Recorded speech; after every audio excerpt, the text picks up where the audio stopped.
Olá, uma ótima tarde para você. Estamos começando ao vivo aqui pelo Canal do Boi, mais uma edição do Agricultura BR para você nesta terça-feira, dia 14 de dezembro. E no programa de hoje você vai acompanhar as cotações sobre a carne bovina, soja, milho e café. E nós vamos conversar com o analista de cultura da Geosys Brasil, Felipe Reis, tratando sobre o vigor de vegetação na região centro-oeste, que tem perspectiva acima da média para a primeira quinzena deste mês de dezembro. Você acompanha também hoje mais um episódio da série Nos Trilhos, que mostra a realidade do transporte ferroviário no Brasil. E nas informações do agroclima, Renata Ferreira vai falar hoje sobre as chuvas de 70 milímetros aqui para o estado de Mato Grosso do Sul e a região de Goiás. Bom, eu lembro você que está ligado aqui na nossa programação, que você acompanha também o Canal do Boi e o Agricultura BR pelo universo digital, através do portal sba1.com, também pela página do Canal do Boi no Facebook.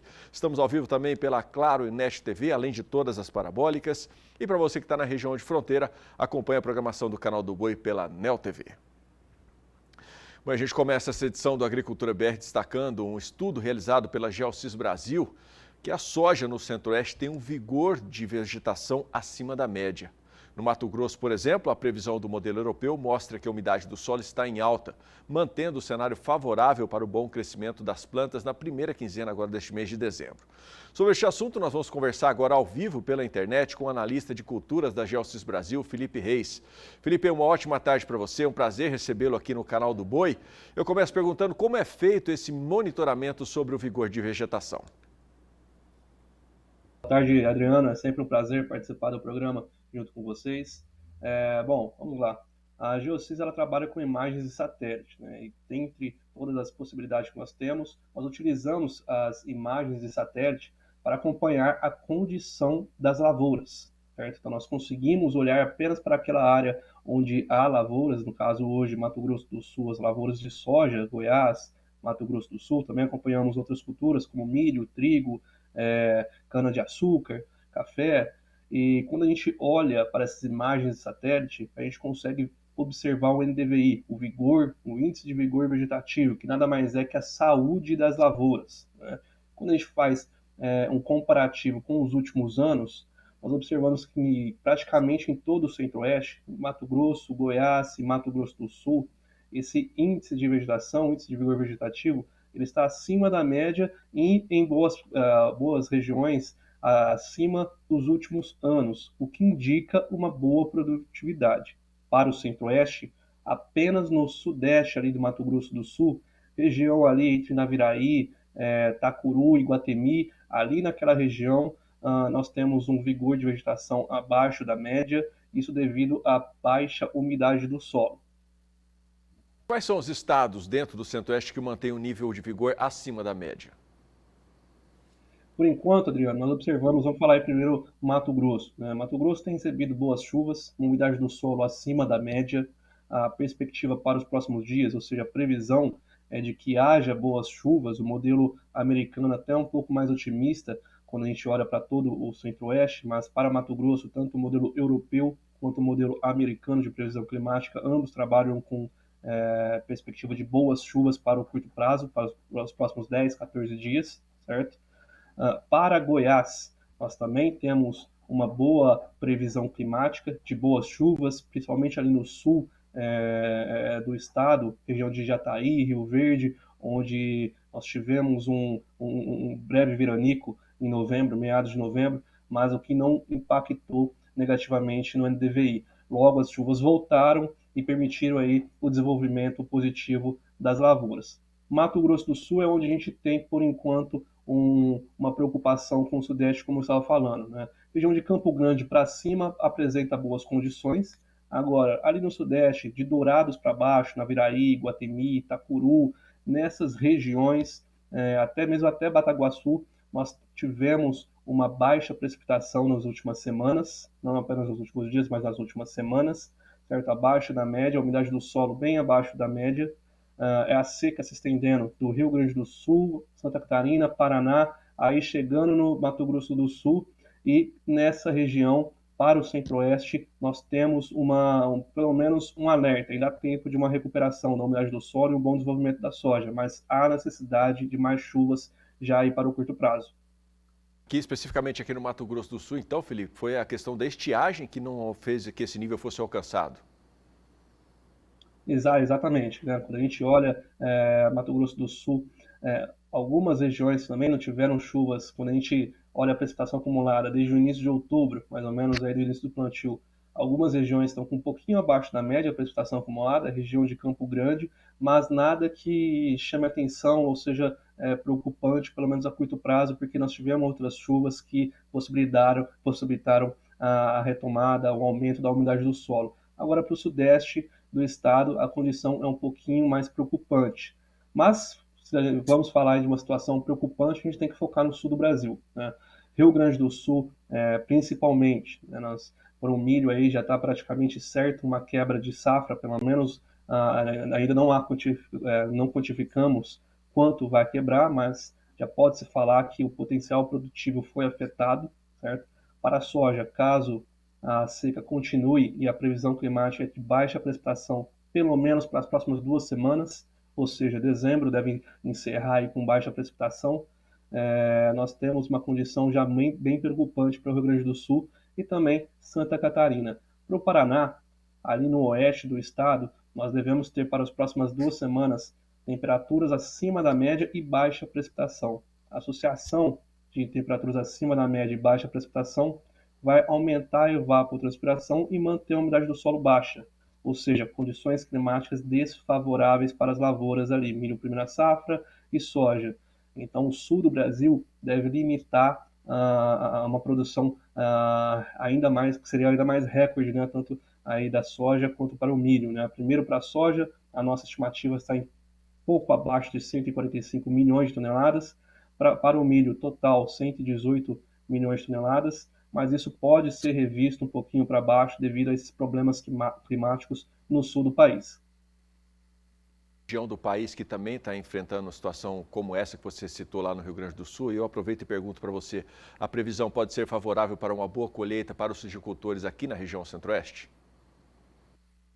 Bom, por enquanto, no centro-oeste nós não temos grandes problemas. Com exceção ali do sudeste do Mato Grosso do Sul, as outras regiões elas têm apresentado boas condições climáticas. Mesmo quando a gente olha o modelo europeu, o modelo americano, a previsão climática para os próximos 3 meses, a seca fica mais concentrada no sul do país. Dependendo do modelo, estende ali do Rio Grande do Sul até o Paraná, mas nada que chegue no centro-oeste para os próximos 3 meses, aí já é época de colheita da safra, plantio do milho safrinha.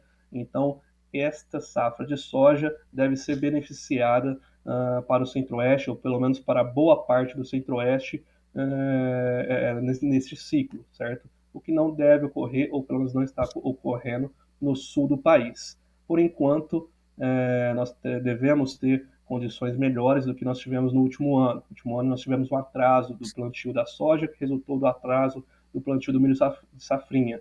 E isso, por enquanto, está bem longe, ou pelo menos não está nem no nosso radar de ocorrer novamente. Legal, Felipe. Os produtores, então, podem esperar uma melhoria nas condições de uma maneira geral, com exceção do sul do país, né?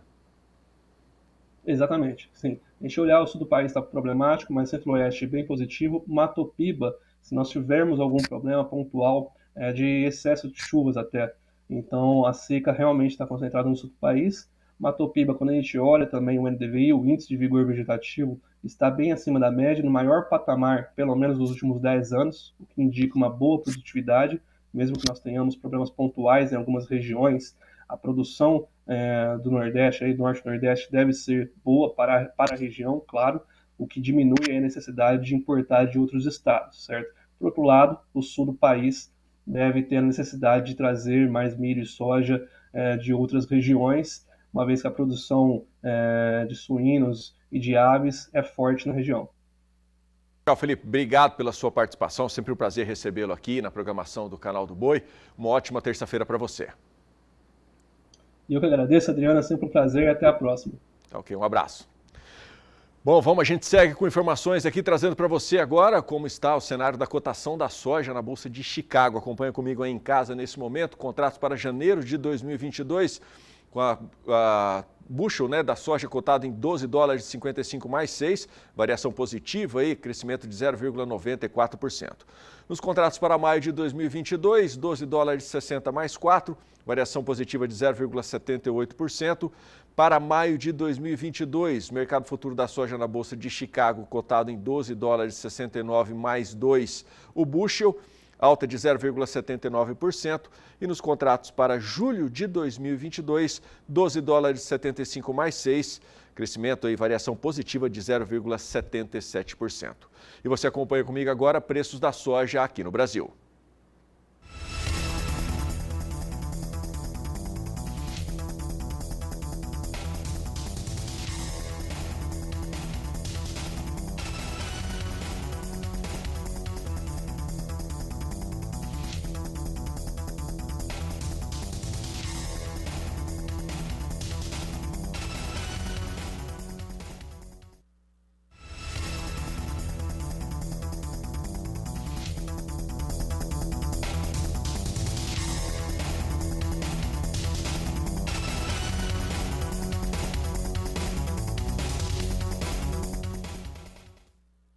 E você acompanha comigo agora o preço da soja nos portos brasileiros para o dia de hoje. As informações são trazidas sempre aqui na programação pela Granos Corretora. E o preço da soja nos portos brasileiros hoje, saca de 60 quilos, entregue em dezembro, tanto no Porto de Santos, bem como no Porto de Paranaguá, cotado a R$ 167. Bom, e agora a gente vai ver como é que está o dólar comercial neste momento. Traz para você aí, mudando a tela já para você acompanhar em casa neste momento, o dólar comercial sendo vendido no Brasil a R$ 5,64 mais 7, queda de 0,47%.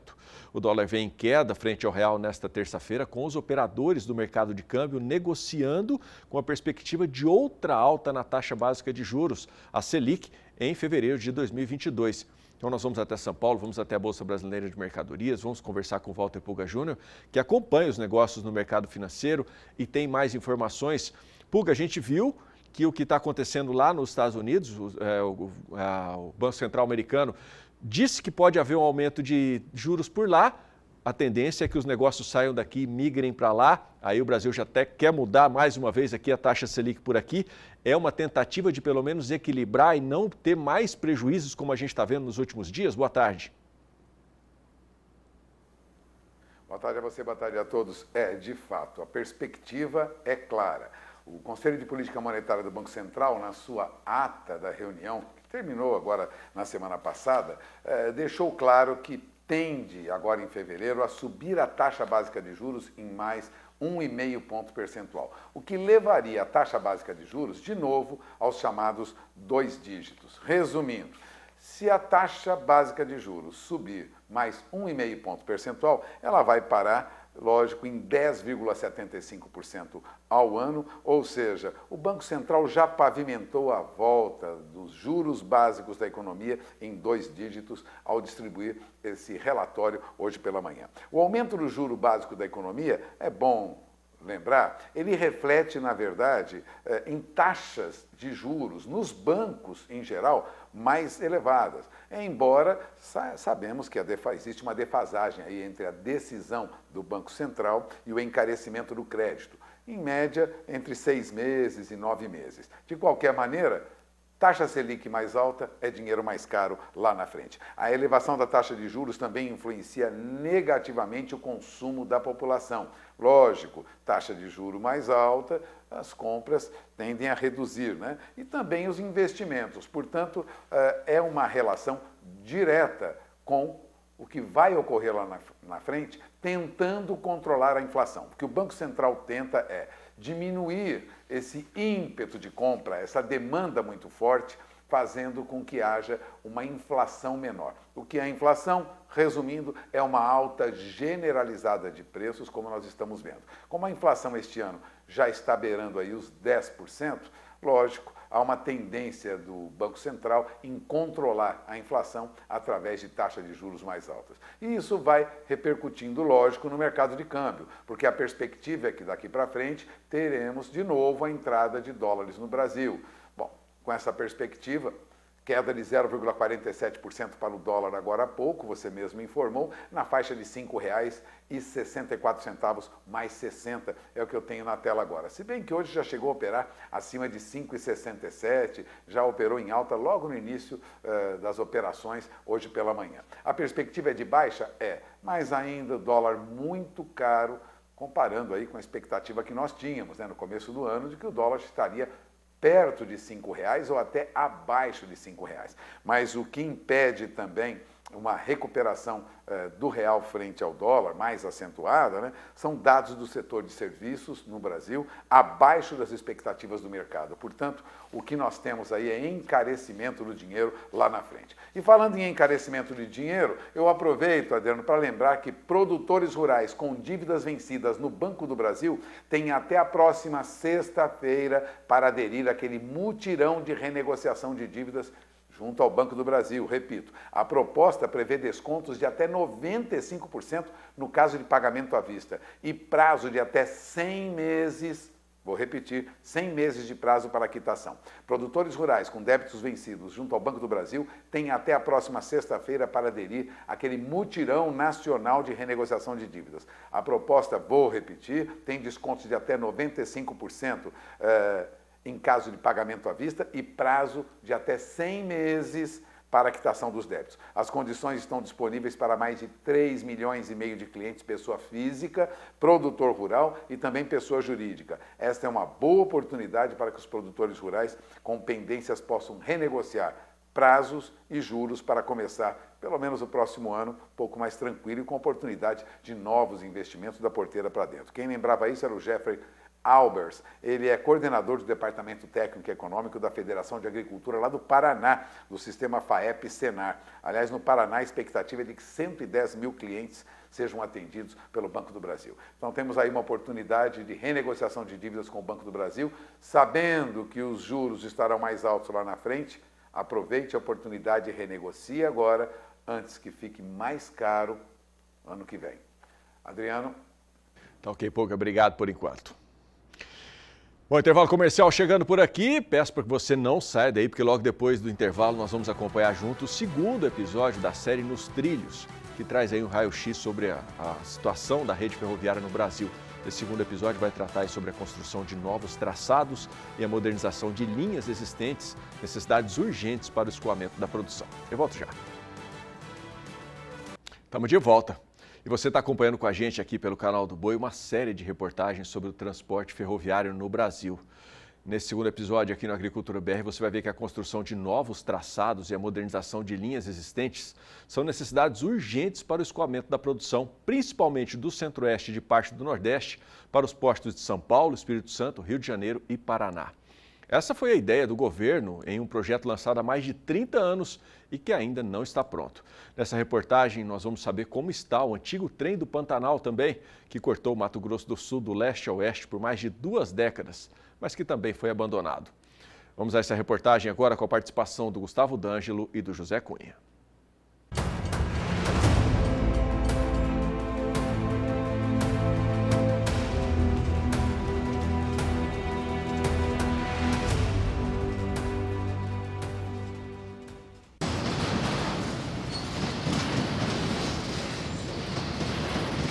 Uma obra gigantesca, iniciada ainda durante o governo do ex-presidente José Sarney, em 1987, após 2 anos de elaboração do projeto de engenharia. Os primeiros trilhos foram instalados em Açailândia, no Maranhão, em um trecho inicial com mais de 1.500 quilômetros de extensão, até Anápolis, em Goiás. A Ferrovia Norte-Sul era a esperança de solução para uma grande dificuldade de logística do agronegócio. A Ferrovia Norte-Sul começou a ser discutida em 1985, durante o governo do presidente José Sarney, com o traçado inicial entre Açailândia, no Maranhão, e Anápolis, em Goiás. Em todos estes 36 anos, a ferrovia avançou lentamente e chegou ano passado à Estrela do Oeste, na região noroeste paulista, onde será ligada a um braço da Ferronorte, que corta o estado de São Paulo em direção ao Porto de Santos e ao Mato Grosso do Sul. Os trilhos que chegaram até aqui são resultado de uma série de mudanças no projeto original.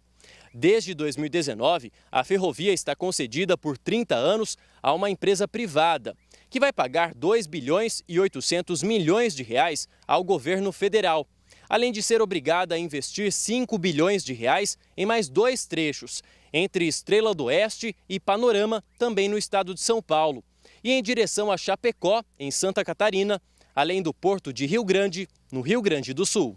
Para a Estrela do Oeste e cidades onde passa a Ferronorte, os novos traçados representam a possibilidade de atrair investimentos e gerar mais empregos. Teremos uma economia pujante nesses 10 próximos anos. Posso dizer aos senhores que Estrela do Oeste, principalmente, posso falar em nome de Estrela, terá quase dobrar aí a população, porque aquelas empresas que vão se instalar aqui, vai gerar, pessoas vão ter que ter suas residências, gastar no comércio de Estrela. Então, invisto em Estrela do Oeste, não só na parte para construir empresas, galpões, na infraestrutura Estrela do Oeste, hotéis, casas, prédios, porque teremos muita procura pelas famílias, pelos trabalhadores que vão vir nessas empresas. Nós temos todo tipo de agronegócio, todo tipo de produção, ele poderá ser escoado sobre trilhos. É muito mais econômico, não vai chegar mais rápido, mas vai chegar muito mais seguro em termos de acidente e muito mais barato. Nós, por exemplo, aqui vivemos a exportação. A região já exporta bastante. Estrela do Oeste exporta bastante. Está nas primeiras no ranking regional, por exemplo. E nós temos dificuldade de logística. Caminhão levando container, por exemplo, e com o trem isso facilita, mais barato, evidentemente, que é um custo mais barato, ajudando as empresas a terem viabilidade. Portanto, a Norte e Sul, ela tem esse propósito de integração nacional e, com certeza, para a região e para o país, ela é extremamente importante. É um marco histórico de desenvolvimento dos últimos tempos, não tenho dúvida disso. No primeiro semestre de 2021, a concessionária iniciou a operação no trecho Centro-Sul da Ferrovia Norte-Sul. Em São Simão, Goiás, foi construído um terminal com capacidade de movimentar 5,5 milhões de toneladas de soja, milho e farelo de soja por ano, num investimento de 711 milhões de reais. Em Rio Verde, também em Goiás, foi construído um terminal para soja e fertilizantes, com capacidade de movimentar 11 milhões de toneladas. Nos dois sentidos, a ligação ferroviária permitirá o escoamento em maior quantidade da produção de estados do Nordeste, parte do Norte e do Centro-Oeste do país aos portos de Santos, em São Paulo, e de Paranaguá, no Paraná, com ligações diretas com o Mato Grosso do Sul, um dos estados com a menor infraestrutura de trilhos do país. Este é o assunto do repórter José Cunha. Antes de falar dos investimentos, vamos relembrar um pouco uma ferrovia sul-mato-grossense muito famosa, que foi importante para encurtar a distância entre a região sudeste e a região de fronteira do Brasil com a Bolívia. O saudoso trem do Pantanal. Há mais de 20 anos, um registro histórico de uma ferrovia abandonada. Um trem parte ao meio a paisagem e sobre trilhos passa tudo mais ligeiro. Mas será a vida uma viagem, todo mundo apenas passageiro. Mas será a vida uma viagem, todo mundo apenas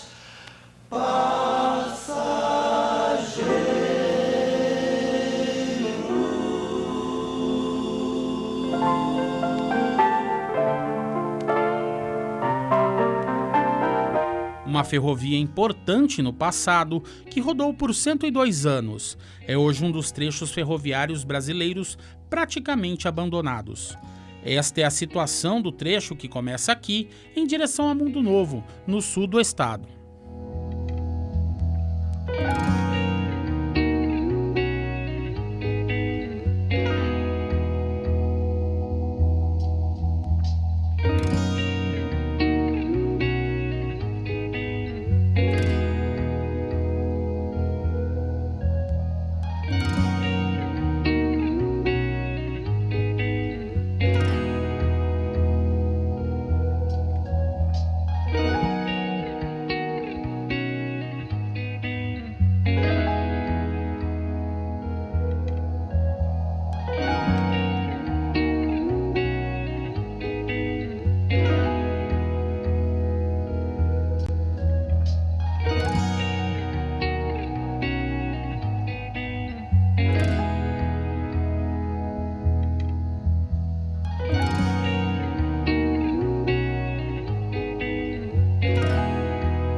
A paisagem do Pantanal, única no mundo, complementava um cenário que se tornou componente da história herdada por Mato Grosso do Sul em um roteiro quase sempre igual, com colorido diferenciado pelos raios do sol na madrugada e no entardecer. A última viagem do trem do Pantanal foi em 1996, na época em que a privatização e as concessões das linhas tomaram o lugar do antigo cenário sul-mato-grossense.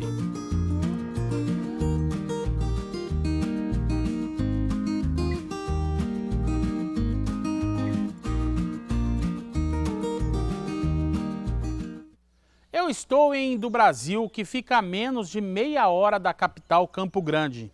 Aqui há um encontro do tramo principal da antiga ferrovia da NOB, que vai de Três Lagoas a Corumbá, em um percurso de quase 850 quilômetros. Nenhum trem passa por aqui desde 2014, quando a ferrovia recebeu reparos que custaram 44 milhões de reais e que, segundo o governo estadual, seria a ressurreição do trem do Pantanal para o transporte de passageiros. A então nova ferrovia foi usada só uma vez em uma viagem de demonstração até a metade do caminho entre Campo Grande e Corumbá e nunca mais. E desde 2018, os trens que chegam do estado de São Paulo param em Três Lagoas, na região leste do estado, por onde são carregados para o transporte de celulose até o Porto de Santos. Outro trecho de ferrovia que passa pelo estado e que funciona bem é a Ferronorte. Com 755 quilômetros de extensão e trilhos em bitola larga, este trecho é uma concessão federal válida por 90 anos para a construção de uma malha que irá ligar Porto Velho, em Rondônia, e Santarém, no Pará, passando por Cuiabá, no Mato Grosso, e por fim chegar à malha paulista em Santa Fé do Sul. Até aí, passar por cidades produtoras de grãos e carnes em Mato Grosso do Sul, na região leste do estado, como Costa Rica, Chapadão do Sul, Cacilândia, Paranaíba e Aparecida do Taboado. E nós fomos até lá para ver esta ferrovia.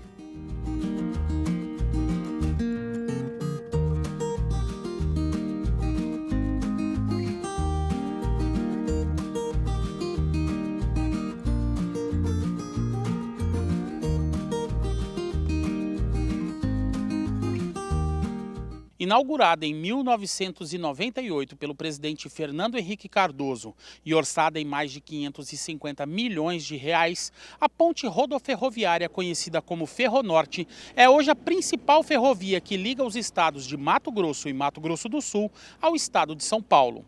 Por aqui passam diariamente várias composições carregadas com grãos, como soja e milho, e também celulose, que vão ser descarregadas no Porto de Santos, em São Paulo. A Ferronorte, junto com a Malha Paulista, formam o principal corredor de exportação agrícola do Brasil.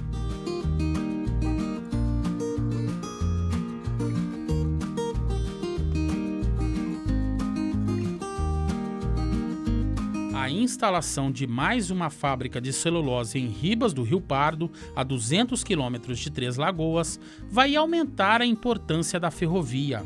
Por isso, um grupo de empresas agiliza um financiamento internacional de US$ 1,5 bilhão para a realização de um estudo de modernização da ferrovia.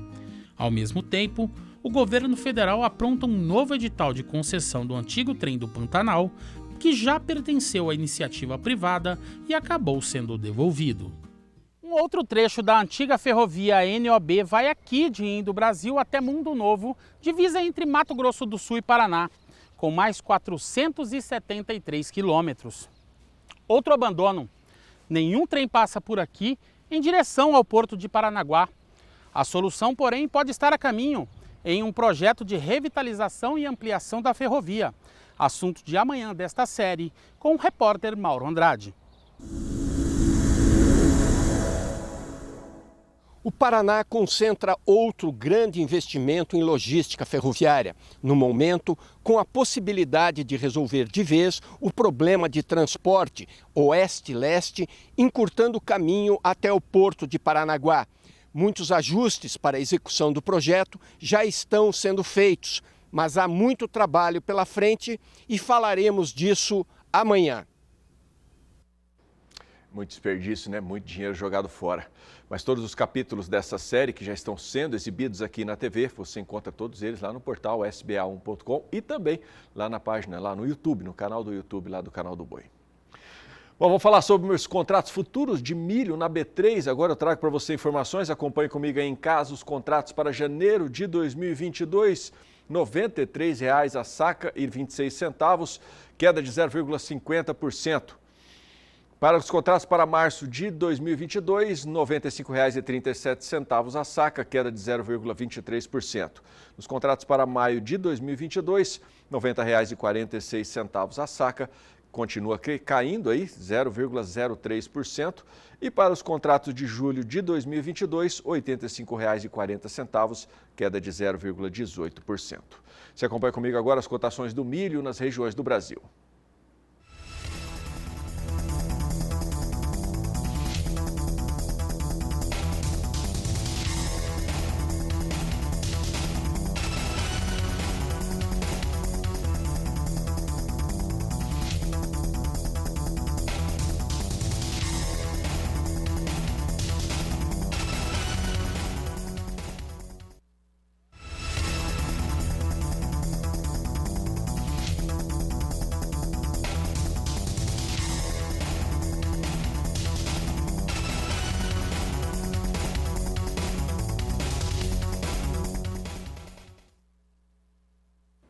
A gente segue falando sobre cotações do milho. Você acompanha comigo agora o mercado futuro do milho na Bolsa de Chicago. Nos contratos para março de 2022, $5,86, queda de 0,17% no preço do bushel. Para maio de 2022, $5,88 mais 4, aumento de 0,21%. Os contratos para julho de 2022, $5,88, alta de 0,17%. E nos contratos para setembro de 2022, $5,58, alta de 0,04%. Agora é hora do agroclima. Renata Ferreira vai trazer informações para você sobre as chuvas no centro-oeste do Brasil. As precipitações aqui na região centro-oeste chegam a 70 milímetros no estado de Mato Grosso do Sul e também no estado de Goiás. É isso mesmo, Renata? Uma ótima tarde para você. Boa tarde, Adriano. Boa tarde a todos. Terça-feira de chuva forte sobre áreas produtoras do centro-sul brasileiro.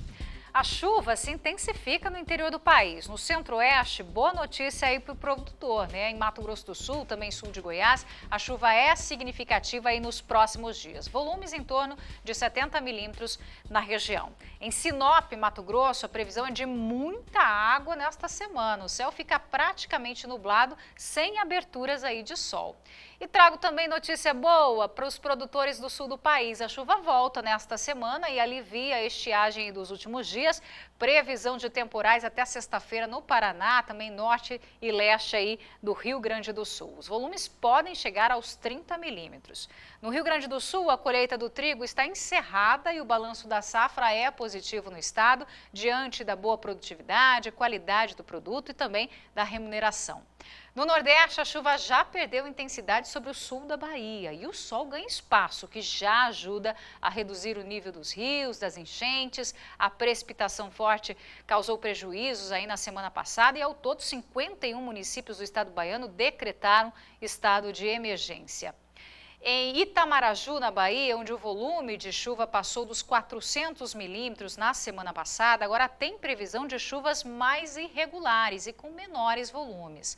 Agora, nesta semana, pouca chuva no norte do Pará, em Roraima e também no sul do Amapá. A chuva também diminui sobre o Tocantins até o dia 18 deste mês. Adriano, é com você. Valeu, Renata. Obrigado. Tem intervalo comercial chegando por aqui. No próximo bloco, você vai ver que as exportações brasileiras de feijão bateram um recorde histórico, de acordo com o Instituto Brasileiro do Feijão e Pulses. Os detalhes depois do intervalo. Estou de volta. As exportações brasileiras de feijão bateram um recorde histórico. De acordo com o Instituto Brasileiro de Feijão e Pulses, entre janeiro e novembro deste ano, os embarques do produto atingiram 200 mil toneladas. Assim, o faturamento com o comércio exterior chegou a $1 bilhão.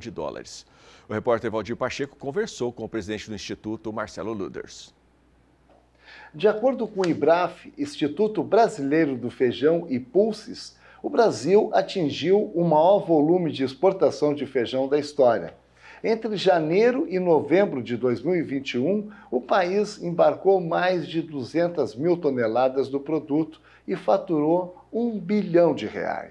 E quem vai nos falar melhor sobre esse desempenho nas exportações é o Marcelo Líderes, presidente do IBRAF. Olá, Marcelo, seja muito bem-vindo. É sempre um prazer, Pacheco, conversar com você. Marcelo, além dos produtores que apostaram na cultura do feijão, a quem mais você atribui esses resultados? Eu acredito que é o momento do mercado lá fora, a percepção que foi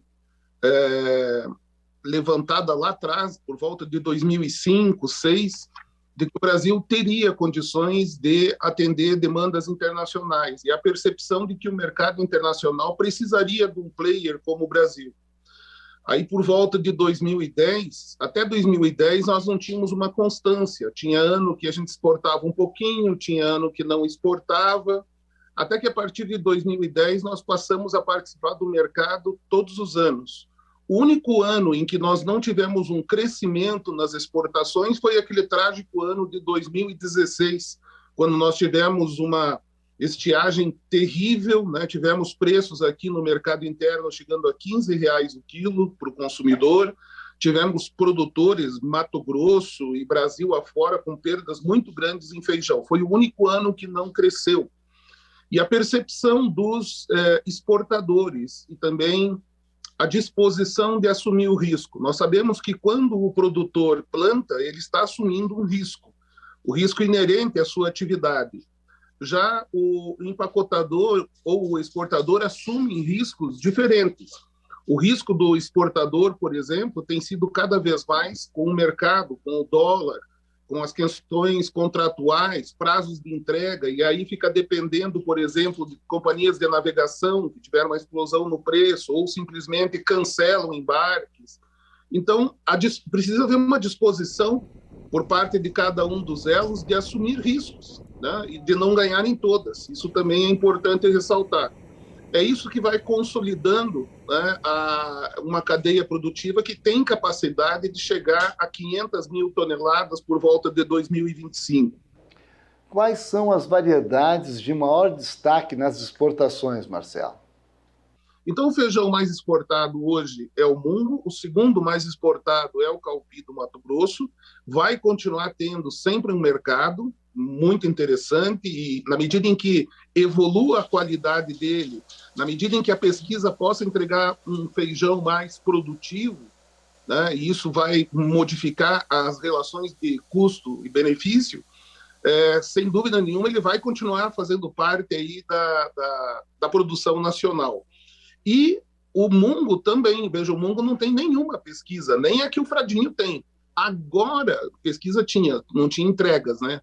Agora começam as entregas. O IAC está entregando uma cultivar, a própria Embrapa está entregando uma cultivar, né? E essas cultivares envolvem produtividade média 30%, 40% no mínimo acima desses grãos que eram plantados, né?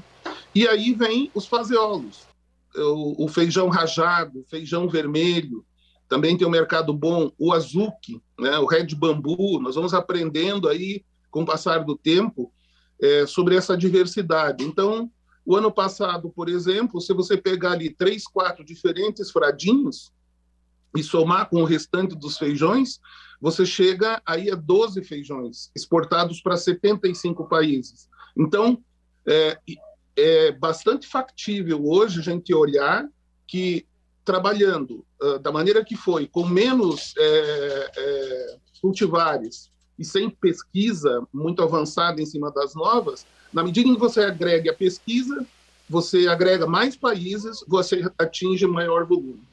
Ok, Marcelo, mais uma vez, muito obrigado aí pela sua participação.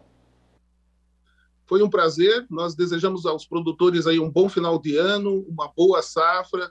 Olhem o feijão, não é só soja e milho que tem condições de dar um bom resultado para todos os brasileiros. Muito obrigado pela oportunidade, Pacheco.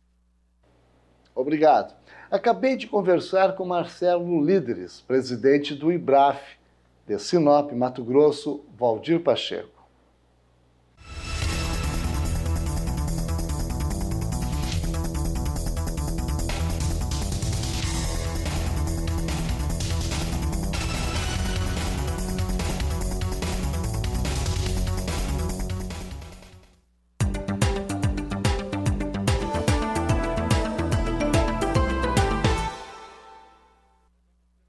Bom, você veio aí, já rodou a vinheta, é hora da gente saber informações sobre a cotação do café arábica na Bolsa de Nova York. Acompanhe comigo aí em casa, o mercado futuro do café arábica cotado em dólar por libra peso. Nos contratos para março de 2022, 2 dólares e 38 mais 35, uma variação positiva aí de 0,69%.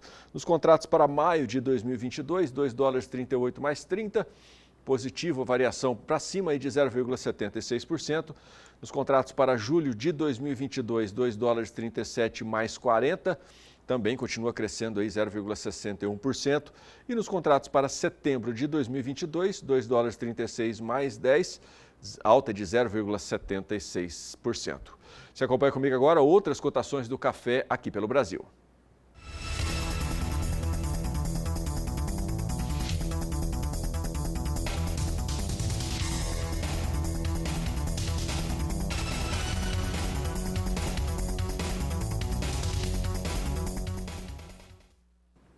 Bom, vamos acompanhar agora então o mercado futuro do café na Bolsa de Londres. Acompanhe comigo aí em casa nos contratos para janeiro de 2022.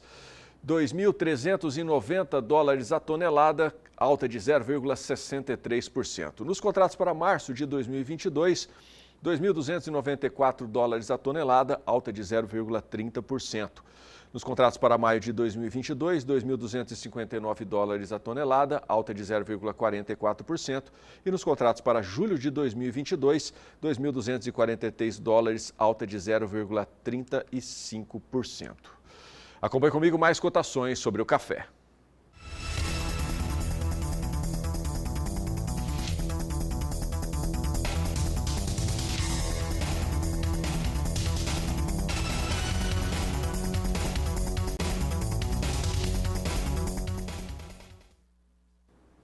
Mas cada vez mais, criadores de bovinos aderem a um sistema que alia pecuária à conservação ambiental e combate às emissões de carbono.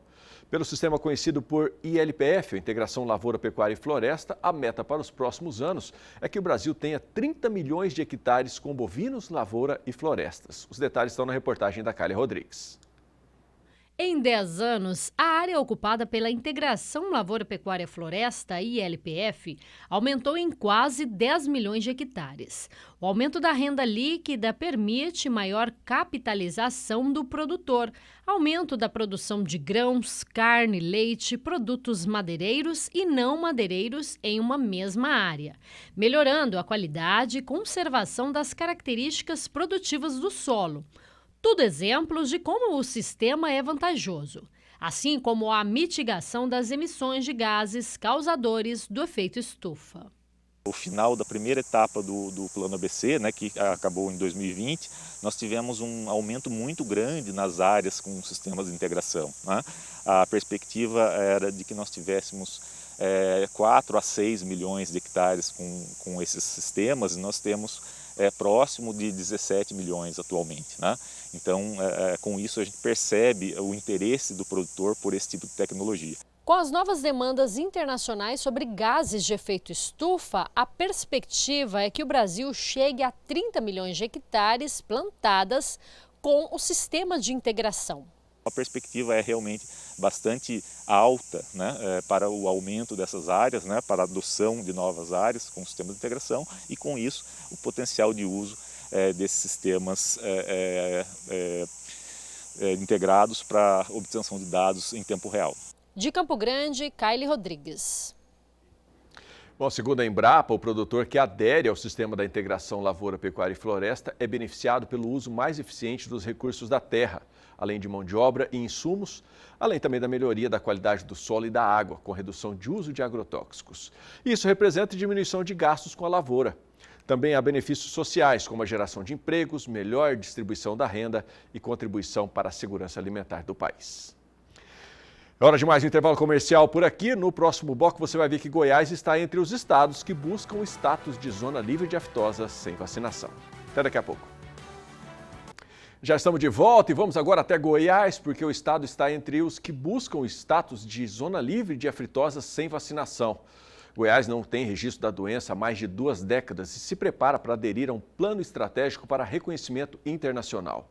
As informações com a Ana Paula Bellini. Goiás tem o segundo maior rebanho do país, com mais de 22 milhões de cabeças de gado. E graças às campanhas de vacinação contra a febre aftosa, o estado não tem registros da doença há 25 anos. Assim como outros estados, Goiás também busca o status de zona livre da febre aftosa sem a vacinação. Um fórum transmitido pela internet foi uma das etapas do plano estratégico que busca o reconhecimento internacional. Essa evolução vai permitir a exportação de produtos agropecuários para mais mercados internacionais. O status de livre de febre aftosa sem vacinação é um status de excelência. E é um status bem difícil de ser alcançado, haja vista que nós já temos muitos anos sem a ocorrência da doença, né? E até agora nós estamos em processo de reconhecimento, né, desse status aí. Então, isso se dá assim por quê? Porque é um status que vai garantir acesso a mercados muito exclusivos dos nossos produtos, por exemplo, o Japão e Coreia, que são bem emblemáticos nessa situação, em que esses mercados somente adquirem os produtos de áreas livres de febre aftosa sem vacinação. De acordo com o plano estratégico, o prazo para Goiás se tornar zona livre da febre aftosa sem a vacinação era maio de 2021, mas por conta da pandemia, esse cronograma precisou ser prorrogado. Agora, o estado tem novas etapas a cumprir para receber o status. Goiás está no processo de reconhecimento, em especial pelo Ministério da Agricultura, que é quem primeiro dá esse reconhecimento, né? O processo passa pelo Ministério, que depois pleiteia para a OIE, que é a Organização Mundial de Saúde Animal. E então nós estamos trabalhando junto com o Ministério agora, prestando as informações necessárias, fazendo as alterações no Serviço Veterinário Oficial, para que dentro de um futuro próximo nós possamos estar enquadrados dentro do patamar que o Ministério coloca nas suas auditorias, na avaliação da qualidade do serviço veterinário, para então poder chancelar a possibilidade de retirar a vacina e reconhecer o estado como território livre de febre aftosa sem vacinação. Atualmente, os estados do Paraná, Rio Grande do Sul, Acre, Rondônia e partes do Amazonas e do Mato Grosso são reconhecidos internacionalmente como zona livres da febre aftosa sem a vacinação. A meta é garantir o status para todo o país até 2026.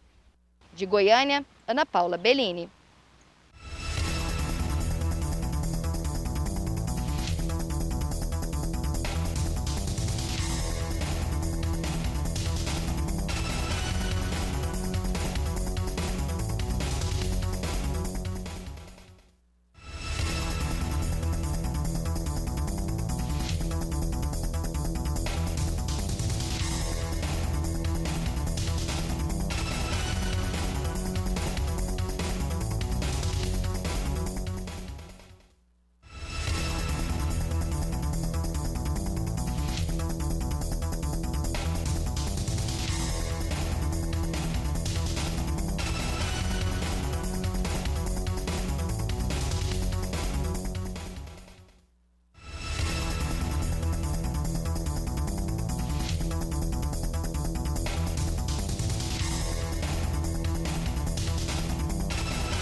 A FUBRA, Associação dos Fumicultores do Brasil, divulgou estimativa da safra de tabaco no Rio Grande do Sul. A região sul é responsável por 98% da produção nacional da cultura e estima que a safra deste ano deve chegar a 265 mil toneladas. Os detalhes estão na reportagem da Viviane Lara. As perspectivas para a produção de tabaco no Rio Grande do Sul estão em 265 mil toneladas para a safra 21-22. Os dados foram levantados pela Associação de Fumicultores do Brasil. O valor representa uma redução de 6% com relação à safra passada. Também houve redução no número de famílias produtoras no estado, indo de 70 mil para 67 mil, e na área plantada, que baixou de 123 mil para 114 mil hectares. A produtividade deverá ser 1% superior à safra 2021, com projeção de 2.329 quilos por hectare. A associação deverá revisar os números da safra no final de janeiro ou início de fevereiro de 2022. O Rio Grande do Sul, Santa Catarina e Paraná são os maiores produtores de tabaco do Brasil. Juntos, os estados da região sul são responsáveis por 98% da produção de fumo no Brasil. De Cruz Alta, no Rio Grande do Sul, Viviane Lara. E o governo do estado de São Paulo, através da Secretaria de Agricultura, avança na proposta para levar conectividade para as regiões de área rural. As informações com Gustavo D'Angelo. Buscando um agro cada vez mais conectado, o governo paulista, através da Secretaria de Agricultura, realizou um encontro com integrantes da Associação Conectar Agro para debater o avanço do projeto de conectividade rural do estado de São Paulo. Com a reunião, o projeto dá mais um passo para levar cobertura 4G para pequenos, médios e grandes produtores rurais. É estimado que o projeto irá atender 53% da área do estado ainda descoberta de conexão, atingindo quase 1.300.000 pessoas e mais de 35 mil estudantes nas escolas. A solução tecnológica fornecida visa levar mais produtividade para o agricultor e bem-estar para a comunidade através do acesso à internet, conectando as propriedades, escolas e máquinas agrícolas. De Araçatuba, São Paulo, Gustavo D'Angelo. Reta final do programa, vamos dar uma olhada como está a cotação da soja em Chicago nesse momento. Nos contratos para janeiro de 2022, 12 dólares e 54 mais 2, o bushel, alta de 0,82%. Nos contratos para março de 2022, 12 dólares e 59 mais 2, crescimento de 0,68%. Nos contratos para maio de 2022, 12 dólares e 68 mais 2, crescimento de 0,71%. E nos contratos para julho de 2022, 12 dólares e 75 mais 4, alta de 0,75%. E antes da gente ir embora, dá tempo da gente conferir também como está o dólar neste momento. Acompanhe comigo aí em casa, dólar comercial sendo vendido nesse momento, né? A R$ 5,65 mais 8, queda de 0,28%. Bom, e essas eram as informações que eu tinha nesta edição da Agricultura BR. Obrigado pela sua companhia. Desejo que você tenha uma excelente tarde. Amanhã a gente se encontra. Tchau, tchau.